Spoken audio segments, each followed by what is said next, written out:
Okay, so let's start our lecture number 2 of unit animation. So question से start करते हैं। जो the following of is a characteristic of unit, कौन सी unit की characteristic होती है? यूनिट यूनिवर्सली एक्सेप्टेड होनी चाहिए, बिल्कुल इनवेरिएबल होनी चाहिए, वेल डिफाइन होनी चाहिए, सूटेबल साइज की होनी चाहिए और ईजली अवेलेबल होनी चाहिए। चारों ही सही हैं, मतलब universally accepted, invariable, suitable size और ईजली अवेलेबल होनी चाहिए। चारों बातें उस यूनिट में बेसिकली होनी चाहिए। तो ये सब यूनिट के करेक्टरिस्टिक होते हैं। चलो आगे, अगर मैं लिखता हूँ length is equal to 1 metre, तो इसका जो 1 होता है वो रिप्रेजेंट करता है न्यूमेरिकल वैल्यू को, इसका जो मीटर होता है वो रिप्रेजेंट करता है ऐसे यूनिट को। अगर मैं यहाँ पे 100 सेंटीमीटर लिख देता हूँ तो सेंटीमीटर भी उसकी एक यूनिट है, लेकिन मैंने यहाँ पे जो मीटर लिखा था वो है ऐसे यूनिट, एंड यहाँ पे जो सेंटीमीटर वो है इसकी CGS यूनिट। बस दोनों में ये अंतर है, बाकी मैग्नीट्यूड तो है ही क्या है। और सीधी बात है कि अगर तुम यूनिट को बेसिकली छोटा करते हो तो मैग्नीट्यूड अपने आप बड़ा हो ही जाता है। Any measured physical quantity represented its numerical value and its unit in which numerical value is represented। तो यहाँ पे ये बात लिखिए कि किसी भी मेजर फिजिकल क्वांटिटी जो होती है वो रिप्रेजेंट करती है उसकी न्यूमेरिकल वैल्यू को, और उसकी जो यूनिट होती है वो तुम उस न्यूमेरिकल वैल्यू को कैसे रिप्रेजेंट करते हो वो बस उसे दिखाती है। इसका एक फॉर्मूला होता है NU बराबर कॉन्स्टेंट। NU क्या है? N है basically numerical value of physical quantity, and U है basically unit in which physical quantity is measured और एक्सप्रेस्ड। और दोनों एक दूसरे के इन्वर्सली प्रोपोर्शनल होते हैं। बेसिकली अगर n इंक्रीज़ करता है उसकी न्यूमेरिकल वैल्यू तो उसकी यूनिट डिक्रीज़ करेगी, अगर यूनिट इंक्रीज़ करती है तो न्यूमेरिकल वैल्यू डिक्रीज़ करेगी। ठीक है, अब ऑब्वियस ही बात है इसका ग्राफ रेक्टेंगुलर हाइपरबोला ही बनेगा एन यू का।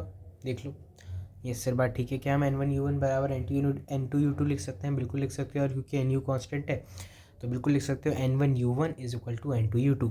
अगर NU का ग्राफ तुम यहाँ पे बनाते हो तो NU का ग्राफ ऑब्वियस ही बात है एक स्ट्रेट लाइन ही होगा, वो भी कांस्टेंट वाला ग्राफ। क्यों? NU तो कांस्टेंट ही होता है ना, इसका प्रोडक्ट। अगर तुम N और 1/U का ग्राफ बनाओगे तो बेसिकली ये स्ट्रेट लाइन बनेगा। क्यों? क्योंकि N is inversely proportional to U, ये हो जाएगा ये x पे और ये y पे। तो देखो कैसे रिलेशन आ रहा है, स्ट्रेट लाइन का रिलेशन आ गया, इसलिए यहाँ पे स्ट्रेट लाइन, यहाँ पे ग्राफ यहाँ पे बन चुका है। लेकिन अगर मैं x पे 1/n रख दूँ तो अरे यार तो भी ये रिलेशन बनेगा।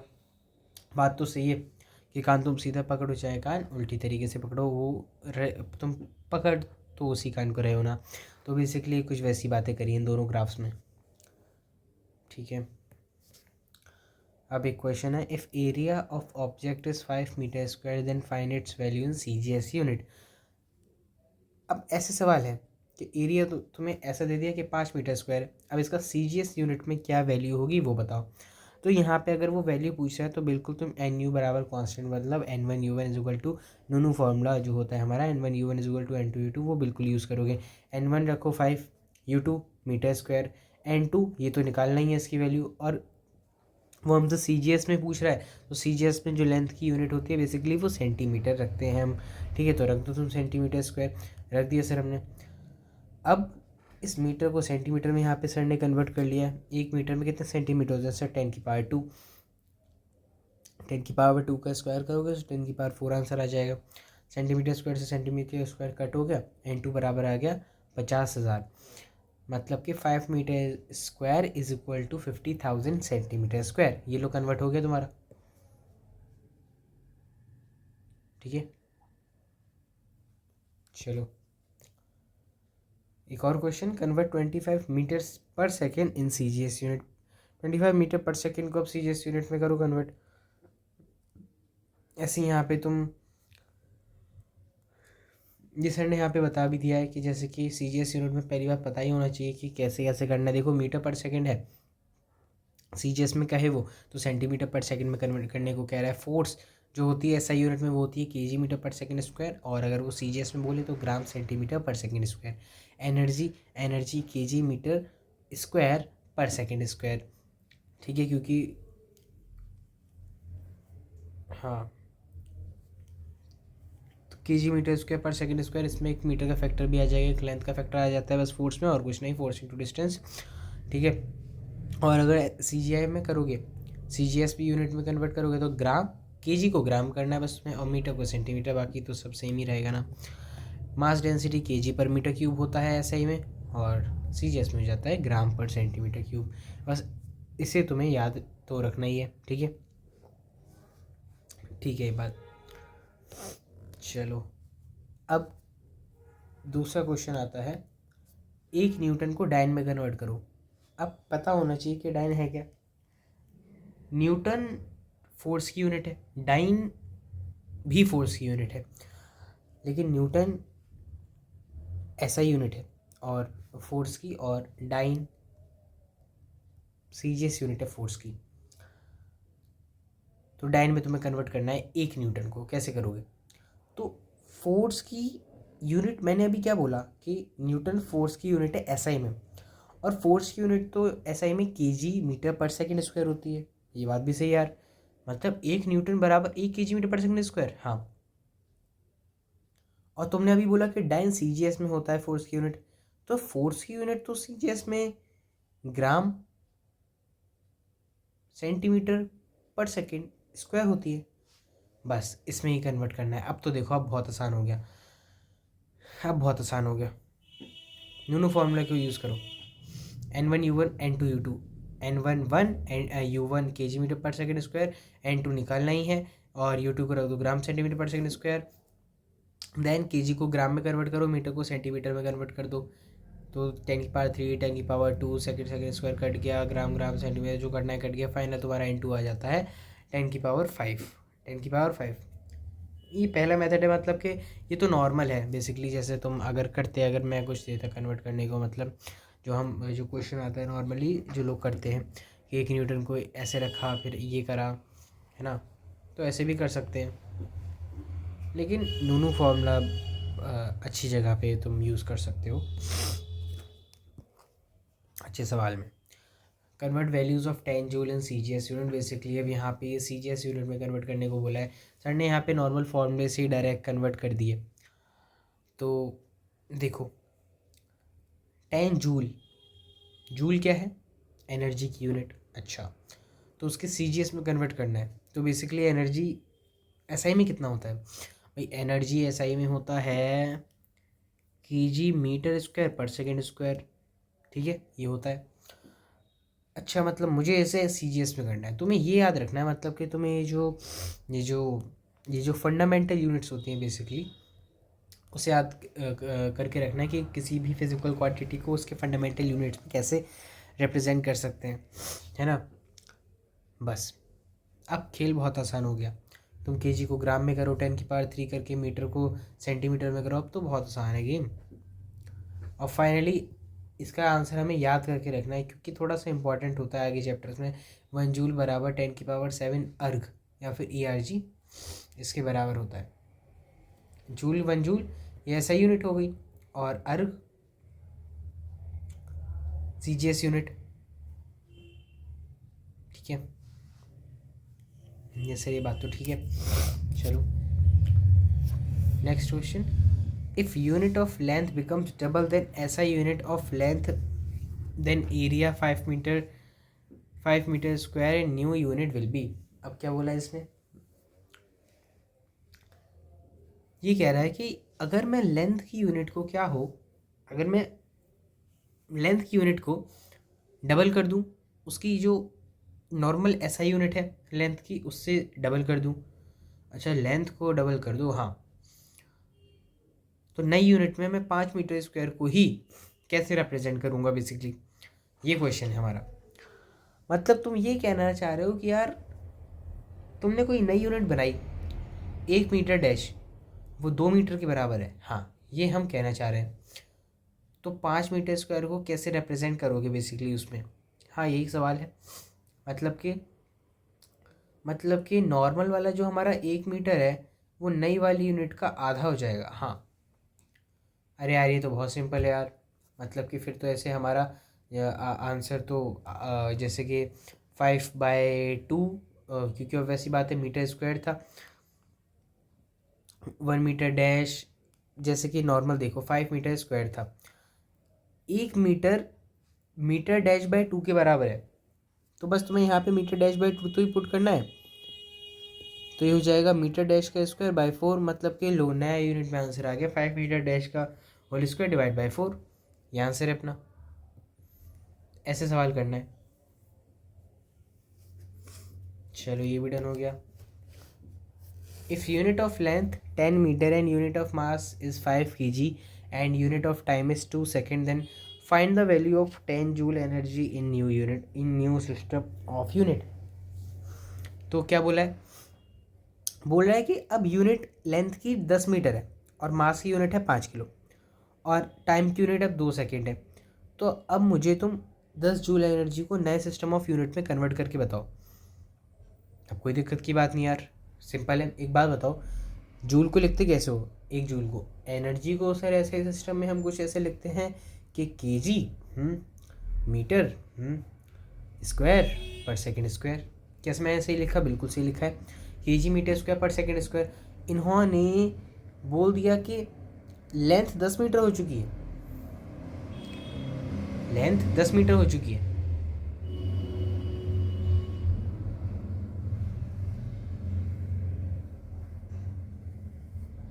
मतलब क्या यार, तुम ये कह रहे हो कि जो नया सिस्टम ऑफ यूनिट है उसका 1 मीटर पुराने वाले सिस्टम का 10 गुना है। हाँ देखो, 1 मीटर डैश 10 मीटर की नॉर्मल वाला है, नॉर्मल ओल्ड। 1 केजी डैश उसने बोला कि 5 केजी है, और 1 सेकेंड डैश उसने बोला कि अब वो 2 सेकेंड हो चुका है। ये सब है मतलब। अब तुम्हें नए सिस्टम में कन्वर्ट करना है, तो केजी मीटर स्क्वायर पर सेकेंड स्क्वायर, अब यूनिट्स के साथ खेल लो। 1 मीटर को मैं कैसे लिखूंगा, 1 metre dash by 10, 1 KG is equal to KG dash by 5, और सेकेंड नॉर्मल अपना पुराना वाला 1/2 एस डैश। बस यार, अब ये जो मैंने वैल्यूज निकाली, अब क्या करना है, बस इसी तो पुट करना है यहाँ। अरे इसी तो पुट करना है और आंसर आ जाएगा। देखो, केजी को केजी डैश बाय 5 लिख दिया। हाँ, मीटर स्क्वायर था, मैंने यहाँ पे कितना निकाला है, 1 मीटर आया है हमारा basically metre dash by 10, metre dash by 10 का स्क्वायर कर दो। अच्छा, सेकंड मैंने क्या निकाला है यहाँ पे, सेकंड डैश बाय 2, यहाँ पे सेकंड डैश बाय 2 रख दो, उसका स्क्वायर कर दो। अब क्या करना है, अब तो मैथ्स है यार तुम्हारी, काटा पीटी करो, फाइनल आंसर ये आ जाएगा। बताओ।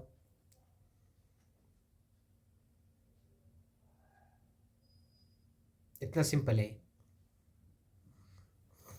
ठीक है सर, ये भी समझ आ गया। चलो नेक्स्ट क्वेश्चन देखते हैं। If unit of length 10 metre and unit of mass is 5 KG, unit of time is 2 second, find unit of energy new system. अब यहाँ पे इन्होंने बस एनर्जी लिख दिया, मतलब कि जैसे कि पीछे वाले क्वेश्चन में तुम्हें 10 जूल एनर्जी बताया था ना, यहाँ पे इन्होंने बस एनर्जी लिखा है कि तुम एनर्जी को ही बताओ नए सिस्टम में। तो ऑब्वियस सी बात है, इस को तुम्हें हटाना है। 2 सेकेंड 10 मीटर 5 केजी। हाँ, वैल्यूज तो सारी पिछले वाले क्वेश्चन की तरह सेम है, वैल्यूज तो पूरी सेम है, यही चीज़ है। 1 मीटर डैश 10 मीटर हो गया, 1 केजी डैश 5 केजी हो गया, 1 सेकेंड डैश 2 सेकेंड के बराबर हो गया। निकाल लो यार, अब कर दो, 125 आ जाएगा। अब तो कैलकुलेशन तो ही करनी है, मतलब सिंपल जो एनर्जी का फॉर्मूला होता है केजी मीटर स्क्वायर पर सेकेंड स्क्वायर, तुम्हें इसमें ये पुट करना है, ये बताओ।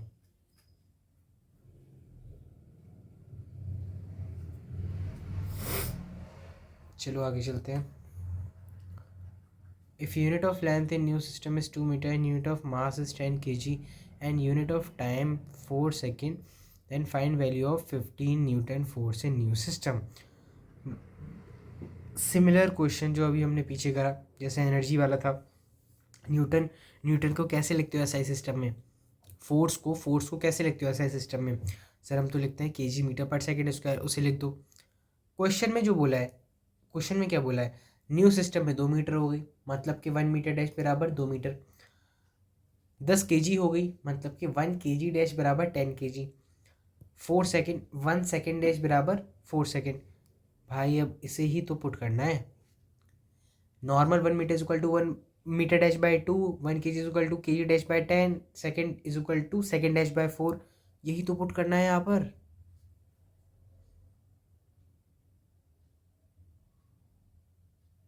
ये आंसर आ गया, इतना सिंपल है यार, ये चैप्टर ही बहुत सिंपल है। चलो, if unit of length in new system is 2 metre, unit of find unit of force in new system.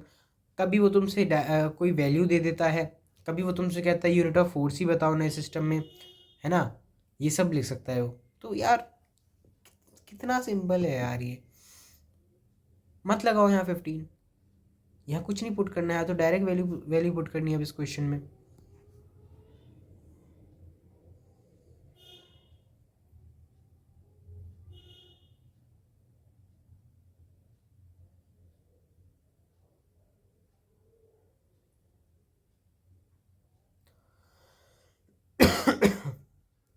Basically नए सिस्टम में तुम्हें चाहिए था, नए सिस्टम में तुम्हें चाहिए था, नए सिस्टम में जो फोर्स होगी वो KG dash metre dash second dash का स्क्वायर होगा।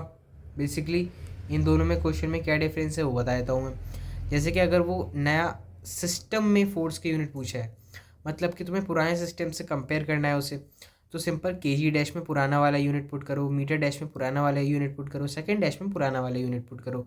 लेकिन जो पिछला क्वेश्चन था जो ये बातें कर रहे थे, वो तुम्हें कोई भी वैल्यू दे दिया था, जैसे 15 न्यूटन हो गया, 20 न्यूटन, 25 न्यूटन, 2 न्यूटन, कुछ भी दे सकते हैं, उसे नए सिस्टम में कन्वर्ट करने को गए तो सिंपल वो जैसा पुराना हमें पुराना जो माल है वो दे रखा है, उसमें नई नई वैल्यूज पुट कर दो, तो नया नया तुम्हारा आंसर आ जाएगा। देखो 12 केजी डैश मीटर डैश ऐसे आंसर आया था,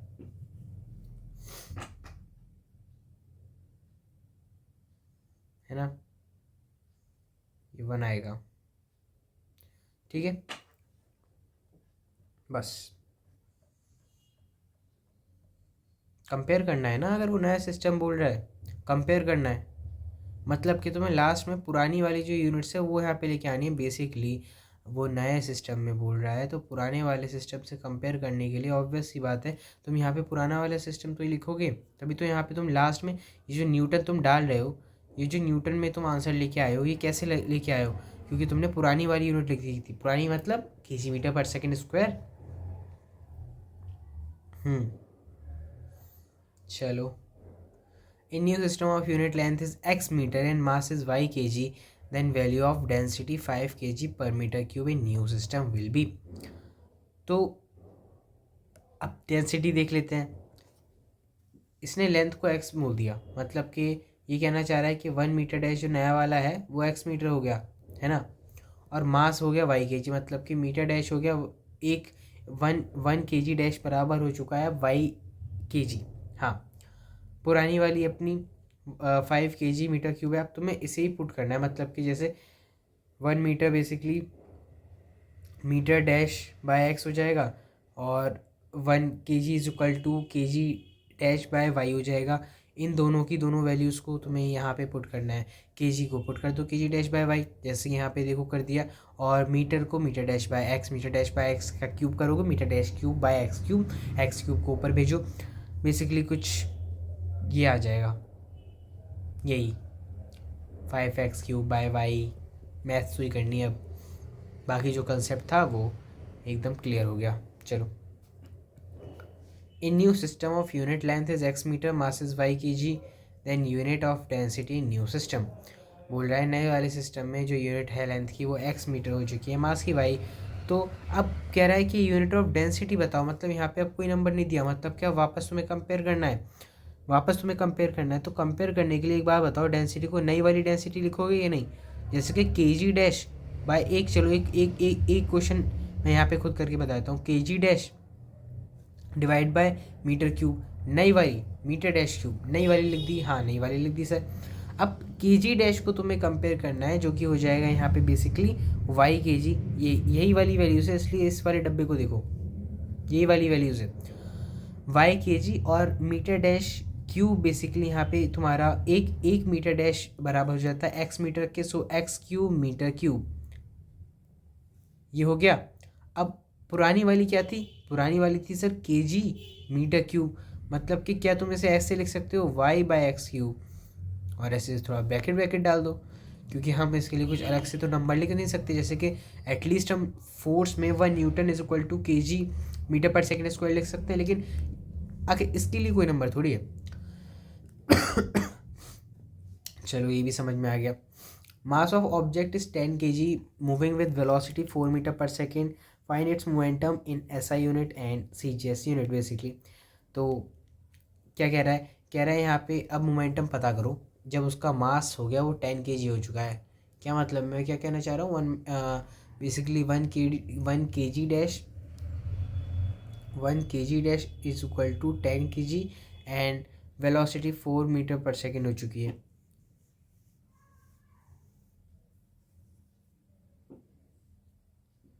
ऐसा सिस्टम में तो तुम सिंपल एम यूज़ करो ना, 10 × 4 आ गया 40। लेकिन सी जी एस में अगर तुम्हें करना है, मतलब कि सी जी एस में सिंपल तुमने जो निकाला है अपना आंसर, ये 40 kg/मीटर, तुम केजी को सिंपल 10 की पावर 3 पुट करोगे, मीटर को 100, तो ये सेंटीमीटर। ये तो बहुत सिंपल है यार, इसमें तो कुछ करना ही नहीं है। इसमें हमने कोई यूनिट्स थोड़ी बदली है। मैं यहाँ पे यूनिट्स बदलने लगा था, यूनिट्स थोड़ी बदलनी है भाई। ये तो एक नॉर्मल सिंपल क्वेश्चन है।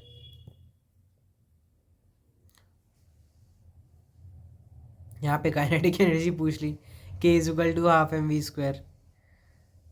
भाई बहुत सिंपल। एम आई स्टार बॉक्स देख लेते हैं।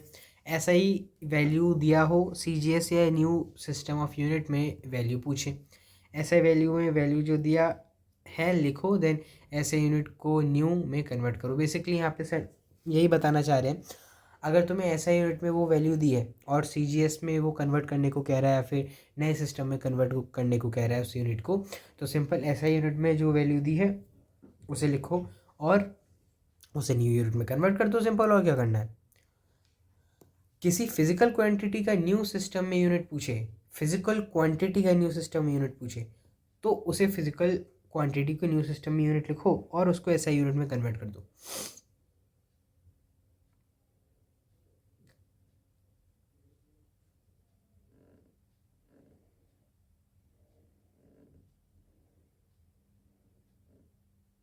वही बात लिखी है यहाँ पे सर ने, ये वाले जो क्वेश्चन है, जैसे कि यहाँ पे बस तुमसे कह रहा है कि न्यू सिस्टम में कन्वर्ट करो, तो सबसे पहले नए वाले सिस्टम की यूनिट लिख दो। ये देखो जैसे लिख दी kg/मीटर-क्यूब।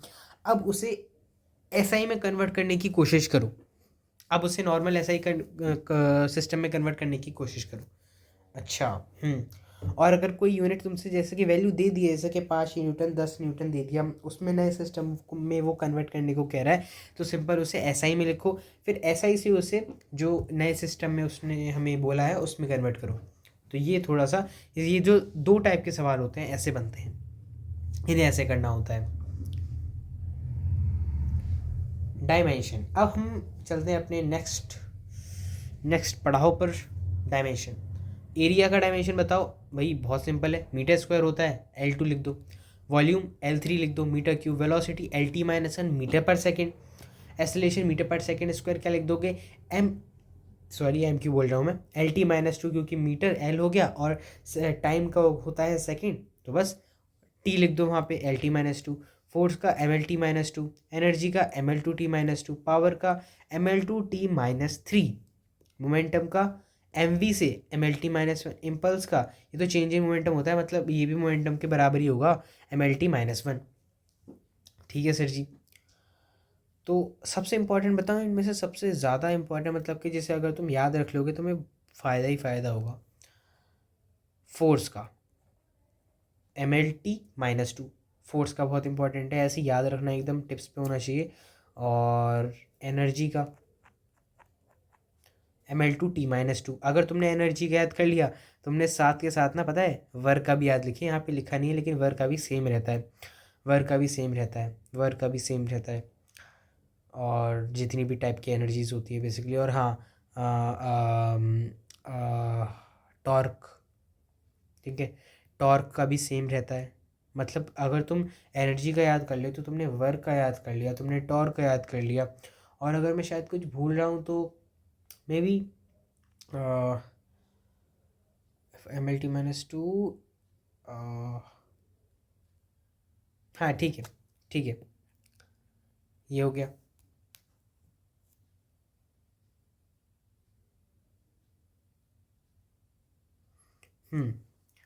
फोर्स और एनर्जी इंपॉर्टेंट होता है, ये हो गया अपना। ठीक है।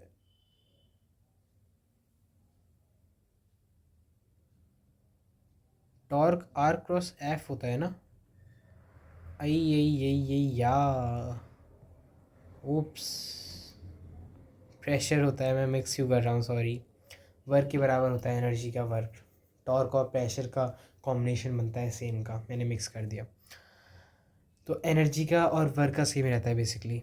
तो देखो फोर्स और एनर्जी होगा सबसे इंपॉर्टेंट वाले पूरे के पूरे इस चार्ट में, बाकी बाकी बाकी बाकी तो बहुत इंपॉर्टेंट नहीं निकालना। तो ये हो गया अपना displacement, distance, length, radius, focal length, position, height, radius of curvature. यहाँ पे सर ने लिख दिया ये सारे के सारे लेंथ की यूनिट से डिस्प्लेसमेंट हो गया तुम्हारा, डिस्टेंस भी, length, radius, focal length, position, height, radius of curvature, ये सब एल हो गई इनकी dimension. Velocity, speed, orbital velocity, escape velocity, terminal velocity, drift velocity, critical velocity, relative velocity, angular velocity नहीं होता है, नाम पे मत जाना इसके, इस भले इसके नाम में वेलोसिटी आ रहा है लेकिन इसके डायमेंशंस वेलोसिटी जैसे नहीं होते हैं। एंगुलर वेलोसिटी याद रखना, एंगुलर वेलोसिटी नहीं होता। एग्जाम्स में भी कई बार ये ट्रैप करने के लिए पूछा जाता है, लेकिन इसका डायमेंशन LT-1 नहीं होता है। रिलेटिव वेलोसिटी का होता है, स्पीड ऑफ लाइट का भी डायमेंशन LT-1 ही होता है। एसलेशन ड्यू टू ग्रेविटी हो गया, normal acceleration, tangential acceleration, centripetal acceleration, ये हो गया LT-2 का। अच्छा, एंगुलर वेलोसिटी का होता क्या है, लेकिन रियल में एंगुलर वेलोसिटी का जो फॉर्मूला होता है बेसिकली ω=θ/t, मतलब कि उसका डायमेंशन T-1 होता है। क्या होता है? T-1। और ऑब्वियस सी बात है एंगल का कोई डायमेंशन नहीं होता है इसलिए, तो एंगुलर वेलोसिटी का T-1 हो गया।